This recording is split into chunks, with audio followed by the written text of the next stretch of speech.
Hello and welcome to another edition of Entrepreneur TV.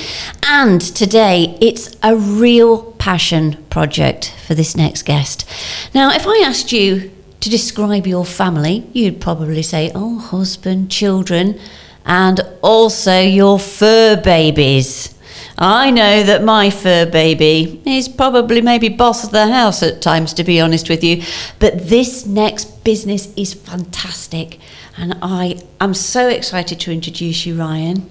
Thank you for coming. Oh, no, thanks for having me. And it's all about loving your pets and your business there. We love pets. Yes, we do. But just give me a little bit of an indication, just so the people, if they don't know you at home, what it is that you do. So We Love Pets. We're the largest pet care franchise in the UK. My wife started this in 2008. So we've been going a long time, but we do exactly what it says on the tin. We love pets, but not just us personally. We've created an environment where people can really get stuck into the pet care sector, but not have fears and concerns about running a business and operating. Will this work? Won't it? We created a fantastic business model that means they can achieve financially, but ultimately they're never at risk of causing any welfare concerns because of their lack of experience with pets. We're a multi-service provider, so we look after hamsters, rabbits, gerbils, emu, recently. Emu? Yes, cats, and guess what? Dogs. A man's best friend. And I think what's so important is We Love Pets. We run a really tight ship. Welfare is predominantly our biggest goal. You know, our objectives to obviously have franchisees be successful business owners, but we never compromise on welfare. You know, we never have large packs going out at a time or run these huge doggy daycare facilities. We ultimately have a home from home environment where pet lovers can run a business looking after pet lovers' pets. A lot of pets there. But that's an amazing thing, because I mean, to turn that from, I believe it's Jo, your wife? Yes. A small little acorn at the beginning. Was she actually just looking after people's dogs at home and doing the doggy walking service? And then it's gone on to win so many awards as well, hasn't it? Yes. Recently we were with the British Franchise Association. So we were finalists for Franchisor Established of the UK. Right at Home won, rightfully so, you know, incredible company there. And I think you had McDonald's, Dynarod, Premier Education, Snap-on Tools, all up amongst it. You know, so that was incredible. But to be nominated for that, you know, it was brilliant. And we have won some amazing awards. But the biggest thing for us, and the biggest success, franchisees that ultimately have changed their life, they've left the 9 to 5, they now run and operate a successful business doing something they love. You know, recruiting a team of people, but all following that same welfare-driven, you know, way of life. Will it promote welfare? Let's do it. But the thing is like what we was just discussing earlier. It's this transition from having a passion to having a business. Now, I know so many people, a lot of my friends who even might be watching this, and they are animal lovers, and they would love to work in some industry to do with animals, but most of the time that's to be a veterinary nurse or a vet. But there is this other element of looking after animals, but they are scared when it comes to having a business, and that's the beauty of where you guys come in. Yeah, I mean, and that's the crux of it. It's not, you know, it's not just the pet care sector. When you look at all the amazing franchise companies, you know, on the way down here, I had a cup of, you know, I had a coffee franchise, you know, I had a burger franchise, you know, all of that. But with We Love Pets, we have created a business model where people, it doesn't matter what walk of life you come from, we've got that covered. You know, we've got 16 years of experience. You know, we've tried and tested everything. It's literally, We Love Pets has got a car in the garage just waiting for drivers to come hop in and have some fun and drive it around. We know it's safe. We know it works. People don't have to worry. All they have to focus on is what's deep in their heart, loving pets. Yeah, and giving that service to the client at the end of the day, because our fur babies mean the world. Everything. But I am going to touch on this now because there are some organisations out there who do these doggy daycare, and all these other little franchises that they think they're doing. Yeah. But when it comes to it, the support, the knowledge and everything isn't there, is it? No, and I think, I will support, there's a good few pet care franchise companies that are really good. We came together actually a few years ago with the Pet Care Franchise Association with 3 other big pet care franchise companies. We all came together to try and tighten up the pet care sector itself with regards to home boarding and things like that. But ultimately, I'm not going to make many friends when I say this with regards to doggy daycare facilities. There is there's no future for doggy daycare facilities within this country. And people are looking now thinking, oh my word, I'm going to say, you say what you like. What we have to think about and consider here is the pet's welfare. Yeah. Now, I'm not bothered how great a marketing team is to create this wonderful, oh look, you can have a wonderful room full of fluffy pooches. This is incredible, because they are not marketing what I have had to go and see when I've gone to carry out behaviour consultant, looking at how the dogs are behaving, how they're interacting, staff splitting up dog fights, having dogs muzzled when they shouldn't be muzzled because the owners don't know, having dogs in isolation, which, guess what? There's a few doggy daycare facility owners thinking, oh word, yeah, actually this is too true. Did you say to me that some are actually locked up for about 23 hours a day for those that are in kennels? Yeah, well, you've got to look at the logistics of it. There are some fantastic kennels out there, but when you think, if it's a boarding kennel environment, there are certain dogs that will do well. There are. And I'm not saying anything here that I would never defend, or I wouldn't say it. Come on. But when you look at a boarding kennel environment, some dogs, like my own dogs, would naturally do okay there. Yeah. Because I know how to make my dogs from day one, from puppies, work to my lifestyle. So they can understand, they can come in the house, but also be content and happy in a kennel. But if you think of these puppies that go to bed with their owners and they're snuggled up and they're lovely house and they've got interaction and engagement all day long, and then they're put in a kennel. Yeah. With loads of other dogs, with 4 walls around them, no matter how great the kennel is, smells from previously. I mean, we all know how good a dog's sense of smell is. Oh, but wow, the biggest one for me, because most people, the only types of people that use boarding kennels are people that know their dogs generally do well there. Yeah. And the standards have improved. The biggest thing for me is doggy daycare facilities and pack walking companies. We've tried to work, around restricting the amount of dogs being walked, but people still believe now, and this is the biggest thing for me, people think dogs need stimulating consistently, but they don't. They need 18 hours a day to sleep. How can your dog sleep when it is stimulated for 8 hours a day in a doggy daycare facility where fights are being broken up left, right and centre? And that it doesn't happen. And that's one thing I want to come on to, because your franchise model is, I don't want to say it in a bad way, is strict, is vigilant, and you have certain systems in place to make sure that even though that there's the franchisees all about the country, that you have accountability and responsibility still for each one, isn't that right? Yeah, we have policies in place, and those policies they always come on the back of welfare. Okay, can we make money in this part of the business? Well, before we think about can we make money, is it welfare focused? Yeah. Ultimately. So as an example, we will not walk more than 3 dogs. The only time you'll see a walker with We Love Pets walking more than 3 is if they're from 3 households, I should say. So if you have 2 and 2, that's 4 dogs. And the only reason we went up to 4 was because one of our franchisees in Bexley-on-Sea had 4 cockapoos. Now, we only used to have a 3-dog policy, but every time she walked, she was in breach of a policy because she had these 4 cockapoos. So when we assessed it, I was dead against it. I didn't want to go to the standard 4-dog policy. I just didn't want to approach that. But the way I see it is less time in the vehicle, more time in the park. So I said, okay, we're going to do it from 3 homes. No more than 4 dogs, but no more than 3 homes. So we can then ensure that our We Love Pets customers are paying for their dog to spend more time in a park, less time in a vehicle.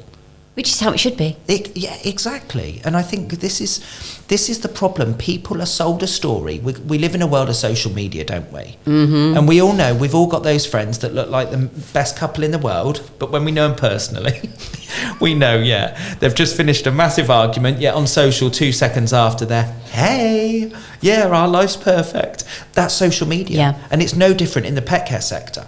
Look at these dogs playing on their walk. There's 10 or 12 of them. And we went and picked them all up today.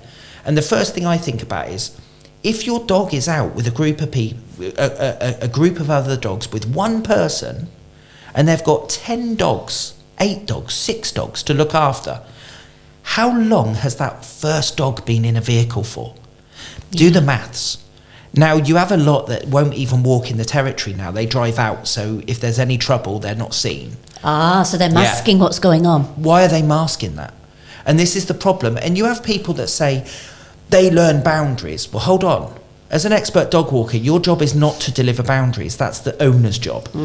We are there to adhere to what the owner requires from us. But that's not to instill boundaries, to be the pack leader, that old hat.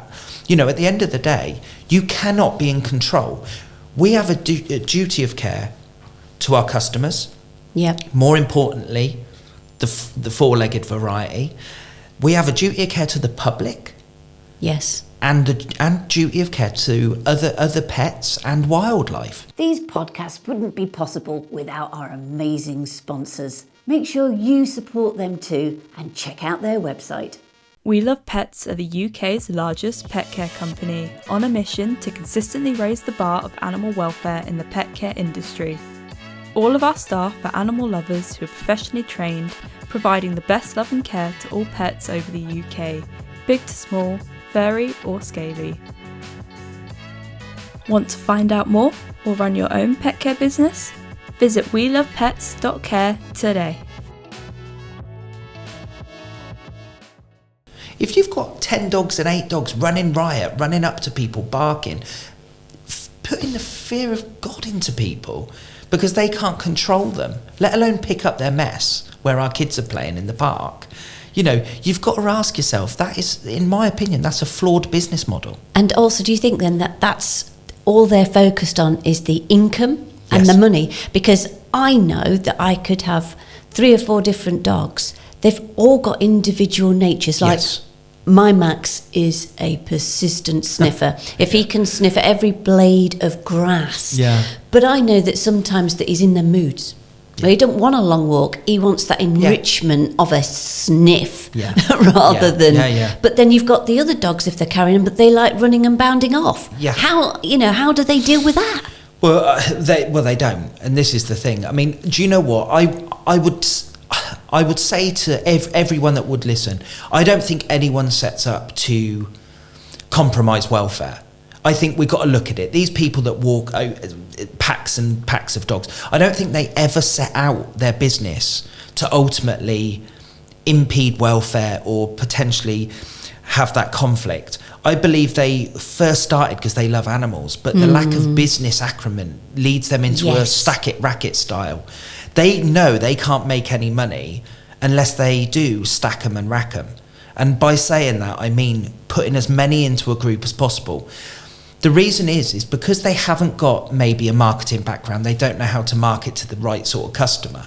So what they do is they make sure it's cheap. Because a lot of people buy cheap. We're in a current climate with the budget and everything. People are looking for cheap. And this scares me. Because if people see, dog walk, £10, you've got to ask yourself, paying for that £10, do they have insurance? Because lots of insurance companies state, we will insure you providing you have a company policy. Who wrote that company policy?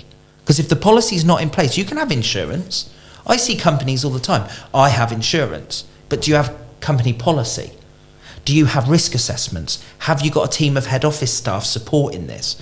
And the answer is no, generally. What about those people who really aren't looking at the type of breeder dog? I mean, there are dangerous breeds of dog. Yes. I mean, just give us an example of some of the things that you have seen with regards to a dangerous dog. Well, ultimately, you know, I think people home in on that, what's a dangerous breed of dog. In my personal and professional opinion, a dog that is dangerous is a dog that is in the hands of an uneducated owner. Yes. Okay, now we're not going down the route of talking about XL bullies. We can, happily.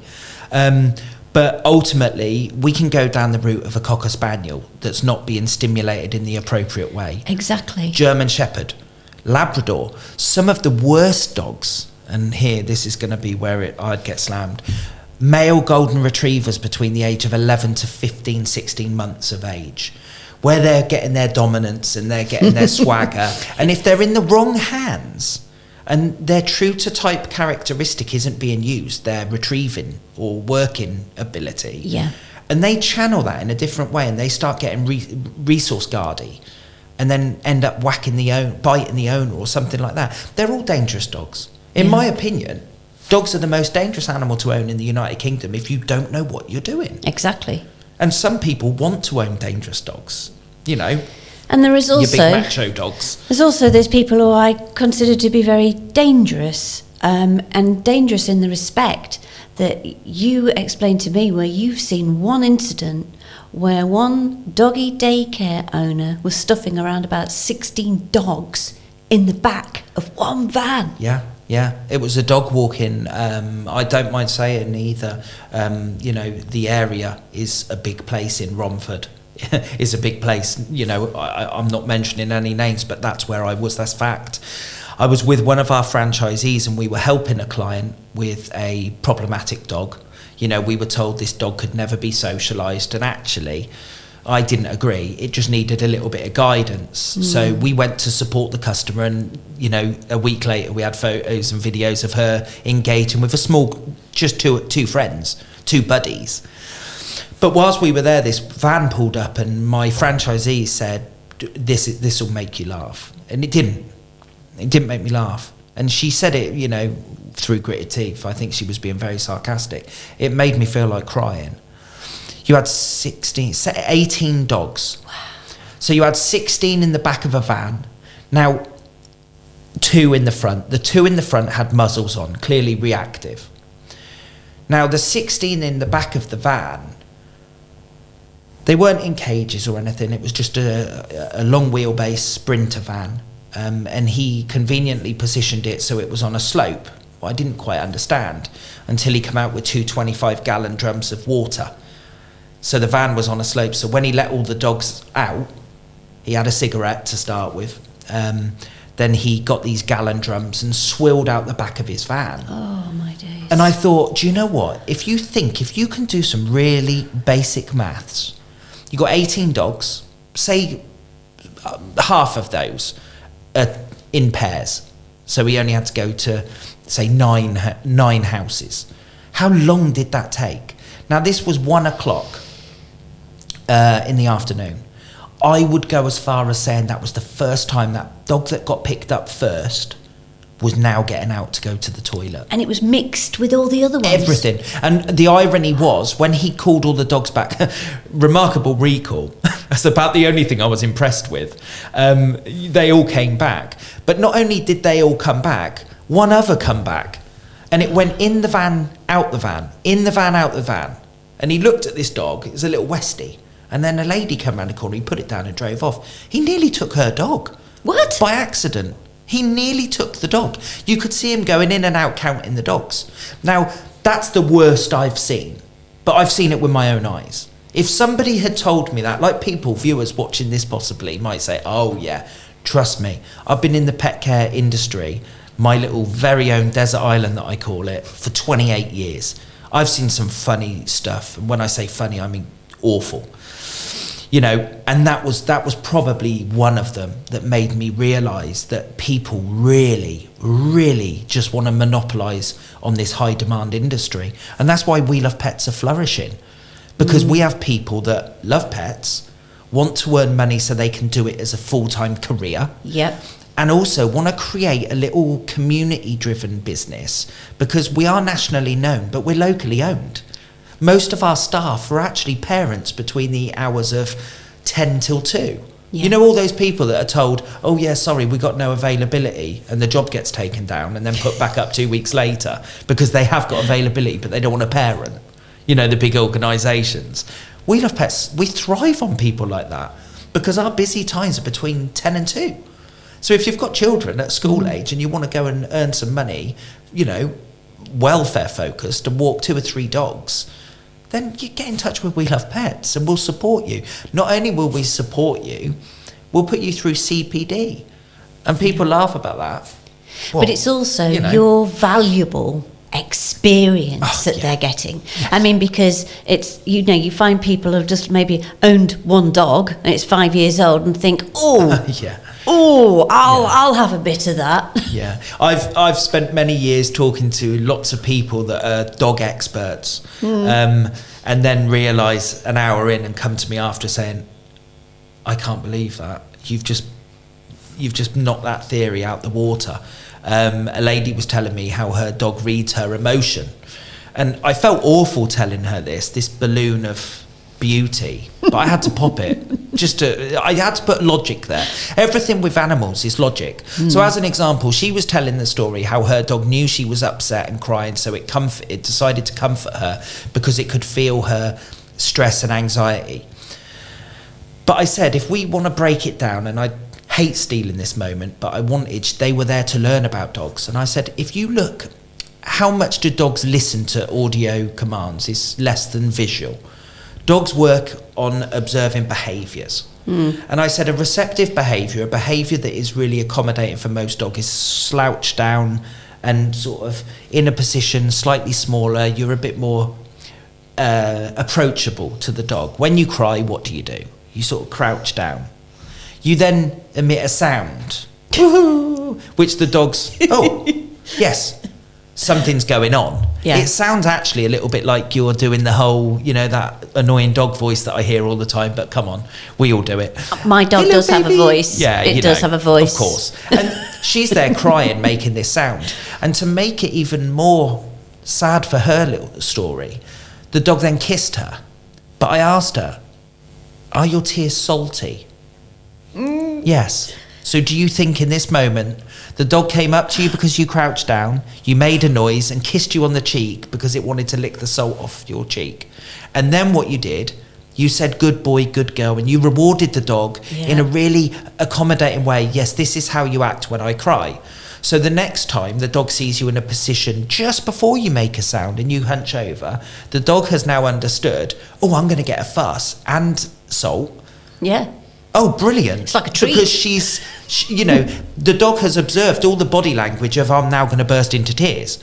So ultimately, the dog can't sense it. Let's face it hasn't sensed it. It's observed body language, which then gets rewarded when it acts in a certain way. And this is the biggest thing, is having those breakdowns, and experts like myself and the rest of the team at head office. Our franchisees, they don't need to be a pet expert when they join We Love Pets. All we want is resilient, tenacious, passionate people that want to own a business loving pets. So just say that there is somebody here now watching and they think, now this could be the business for me. What are the sort of setup costs and things and that they're looking at this moment? So we've recruited 20 franchisees each year for the last 4 years. It's not easy. It's not as easy as just getting in touch and you're going to become a We Love Pets franchisee. We have certain criterias, but ultimately, when I say we want resilient, tenacious, passionate, caring, considerate future business owners, that's what we're looking for.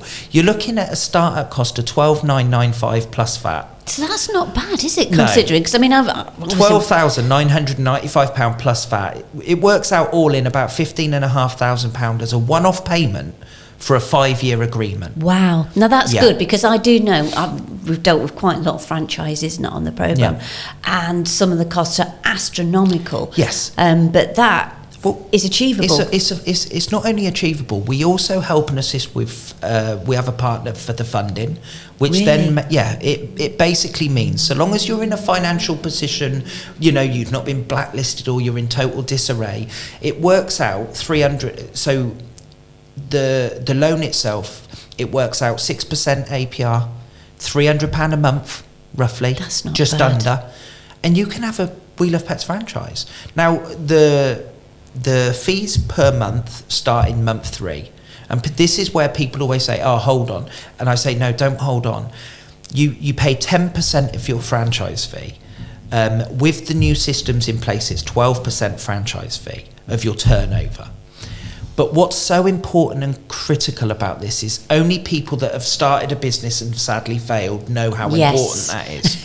You know, we have franchisees within our network. You know, we have a couple that achieve £28,000 a month turnover. We've just had a new franchisee in their first 12 months achieve £78,000 in her first 12 months turnover. Now, when you look at the investment level being 15,500 and our average franchisee achieves £5,000 turnover each month, that's fantastic with a good profit. But ultimately, it means that people in the household, whether it's a couple, we've got married couples, you know, we've got people on their own. Our youngest franchisee was 18. She's now had a baby, having another, bless her, our Eastbourne branch. She's incredible. But we have people all walks of life. Yeah. It doesn't matter what you are. If you want to achieve something great and you want to love pets, you hear the old, oh, you'll never make money in pet care. Hopefully my science teacher's watching this, because I ended up giving her a job 8 years after I left school. Really? Yes. Yes, and if she's watching this, then she'll remember that, because she ended up working for me, and she said, I didn't actually ever doubt you, but I knew you were tenacious enough. If I told you that, it would irritate you. And it did. It really pissed me off. You got under your skin, Yes, and it you did. thought, well, hang on a minute, Yeah. we're changing things. But hey, that's the measure of success. You know, when we didn't win the award, it's lessons learned. Yeah. You're always going to get that. You're always going to get people in this day and age that look at your success and think, do you know what, actually, no, I don't want them to be successful. You know, you're always going to get it. But ultimately, when you've got a great drive and determination and a good team, I have a great team, when you have all of that, you've got something special, especially in the pet care sector. It's a wonderful place to be. I think as well what you just touched on there as well is about the expertise and the team. And there's some people who don't have that. And you was explaining to me about a lady who'd been sadly attacked by dogs. I mean, that must disappoint you to think that, you know, if only, but we can always do if onlys, can't we? Yes, and that was actually something that I think it shocked the country. That young lady, sadly, you know, whilst walking dogs, she sadly lost her life. And I felt, for someone that had been in this industry for a long time, I felt that, you know, in certain moments, the lack of legislation possibly didn't help or support her decision in walking so many dogs at once. And I think people need to realise that ultimately, if you're going to operate a business and you're going to be responsible for other people's pets and you don't know everything about that individual animal, there is huge risk. I have people, when they start and they come as franchisees and we go through our extensive training, you hear people say, what do they need training for? They're only going to be a dog walker. One, I hate that term. There is nothing worse, only going to be a dog walker. One, there is nothing wrong with dog walkers. But two, they're becoming business owners. There's a huge difference. They are becoming business owners that will employ dog walkers. Okay? They're a fantastic, incredibly committed group of people out there that walk dogs, even people without We Love Pets, because they do everything because they believe it's the right thing. But that's dangerous if they don't know everything. You know, I've seen dogs, Japanese Akitas, being walked by a group walk with 5 or 6, 7 dogs.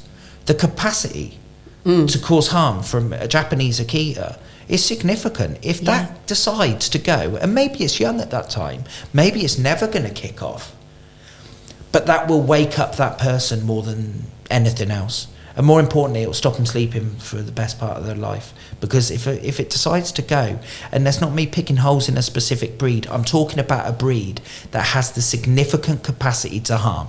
I mean, it's funny, isn't it? Because I have a bugbear, and my Max, he stays on a lead.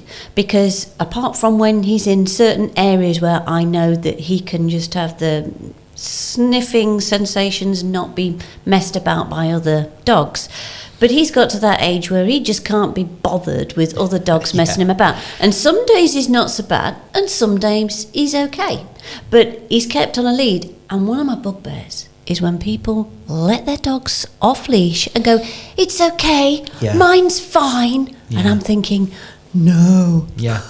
Well, mine's on a lead for a reason today, because he's not fine today. Or he's not fine because he's actually rescued.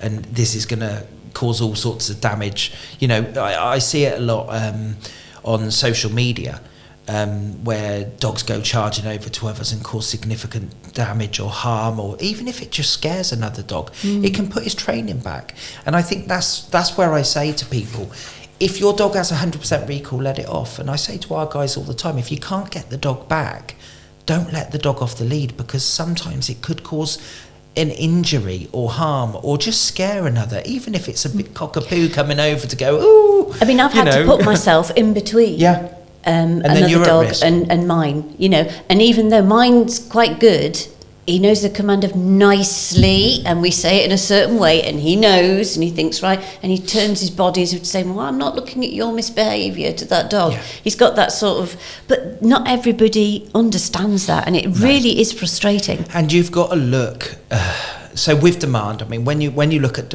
you know, if there's supply there, demand, and all, you know, we know how it works. Now, a lot of people during COVID, a lot of the new Gen Z, that generation, got pets. They didn't have children, they don't have children yet, they got pets.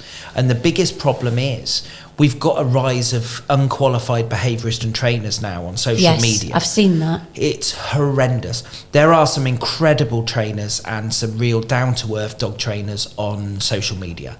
I mean, you know, you've got some really good guys on there, but you have some bad.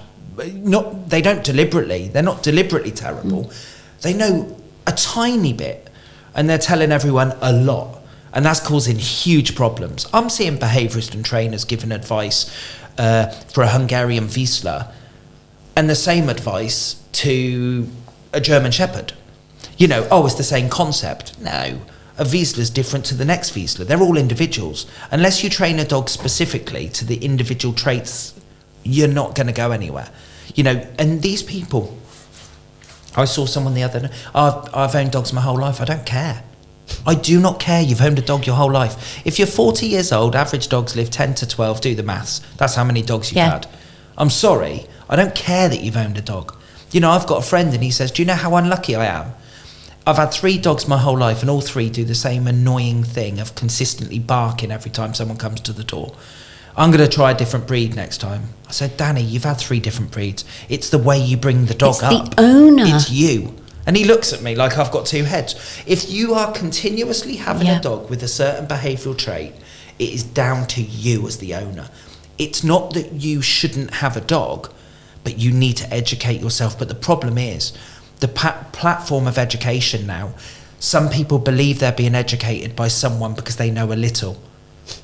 And that Chinese whispers then goes wayward. So it's the pet care sector, in my opinion, it is an area that is at huge risk of people who want to be professionals that can just be a professional because they've decided they're a professional. That's the worry. One thing I do want to touch on, maybe slightly just off topic, but not. I have got a real bugbear with the firework industry at present. Yeah. I think I'm all for people having fireworks, but I do believe that this going on for like the month before and the month after is like beyond a joke. How would you say to somebody who's maybe watching this, who's got maybe animals who do not like fireworks and they've just about tried everything, how would you help them? I would say fireworks, the problem with wildlife and everything as well, you've got pets, but no one considers the wildlife. You've got birds roosting in the tree, next minute the sky's lit up, bangs everywhere, it's scaring everything. Is it necessary? I don't want to be a Scrooge, but come on. We can all go, yay, brilliant, I'm sure. But to help those people, desensitisation, in my opinion, is one of the best. I would say start that process right from a puppy. Go on YouTube, put it on the TV, have it where you, during training, put it on the TV, have the sounds, have the flashing lights, have all of that, try and desensitize the dog, carry out training, and have it in a controlled way. All training, if you want to bring variables in to distract and disrupt the dog, make sure you're in control of how heavy, how light, when it comes, when it happens. Because in those moments you can use and deploy certain things that will just make the dog think it's normal. Yeah. Because the way of shutting the curtains, turning on the loud music and everything else is fine for one night.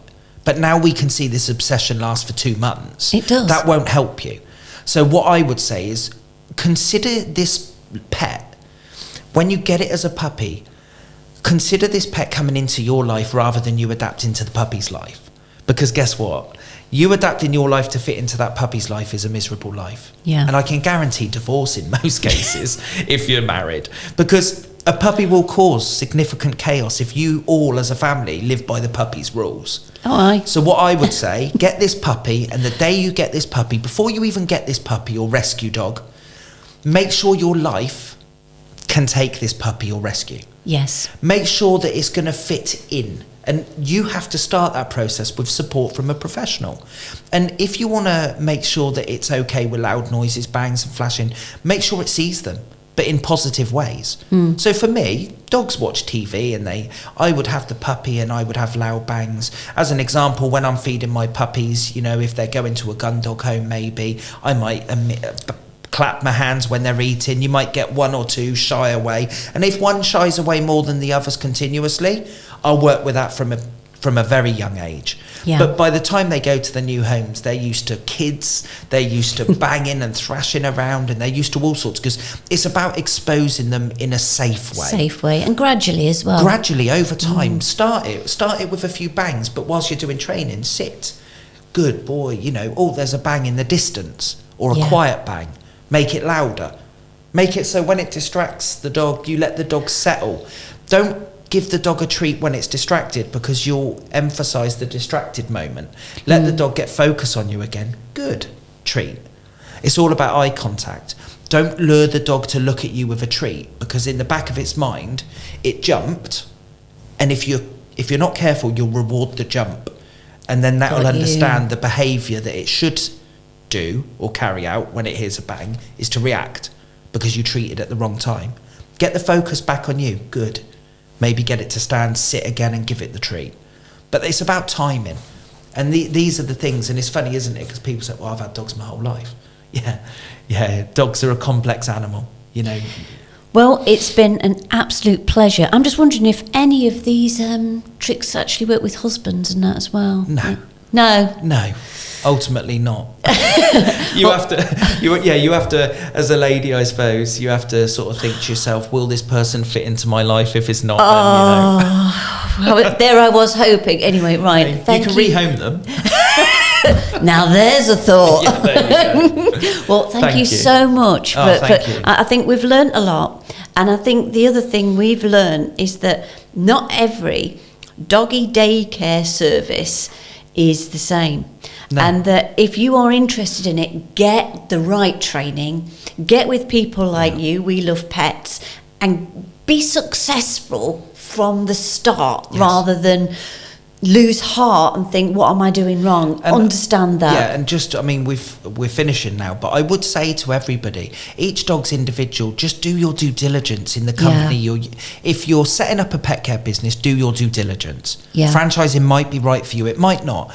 Just do your due diligence. And if you're a pet customer, please do your due diligence. If your dog is having 10 buddies, how long is your dog going to be in a car if it's picked up first? Yes. Okay? Well, that's all I'd say. Thank you so much. No, thank you. It's been great. I think this is going to really help people, especially those who are looking for a franchise, but also for pet owners too. I hope so. Thank you. Thank you. Cheers. We Love Pets are the UK's largest pet care company, on a mission to consistently raise the bar of animal welfare in the pet care industry. All of our staff are animal lovers who are professionally trained, providing the best love and care to all pets over the UK, big to small, furry or scaly. Want to find out more or run your own pet care business? Visit welovepets.care today.